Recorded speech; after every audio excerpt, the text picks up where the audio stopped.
काली रात के रहस्य। गांव की काली रातें हमेशा डरावनी लगती थी, लेकिन इस बार कुछ अलग था।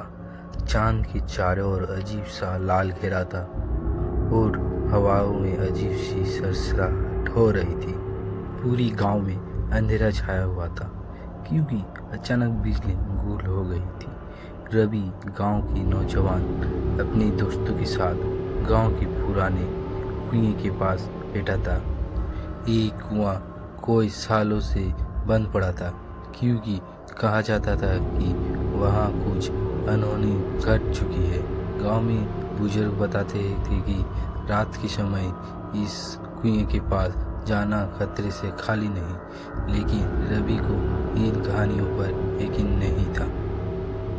ये सब बेकार की बात है, रवि ने कहा। उसके दोस्तों भी हंसने लगे, लेकिन उनकी हंसी में घबराहट साफ झलक रही थी। अचानक कुएं के पास से एक अजीब सी आवाज़ आई।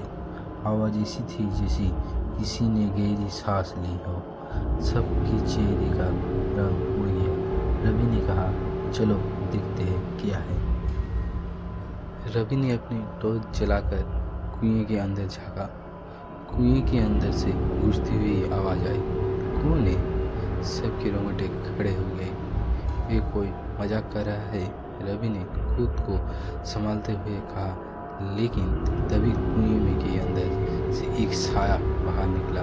उसकी आंखें जलती हुई लाल थी और उसकी परछाई जमीन पर फैल रही थी। सबने डर के मारे भागना शुरू कर दिया। रवि ने भी भागने की कोशिश की, लेकिन उसकी टॉर्च नीचे गिर गई। जब उसने टॉर्च उठाने के लिए नीचे झुक कर देखा तो साया उसके ठीक सामने खड़ा था। तूने मुझे जगाया है, साया ने गहरी आवाज़ से कहा। रवि कांपता हुआ पीछे छटने लगे, लेकिन उसकी पीठ किसी ठंडी चीज से टकराई। उसने पलटकर देखा तो वो कुएं की दीवार थी। साया धीरे धीरे रवि के पास आया और बोला, जो यहाँ आता है वो वापस नहीं जाता।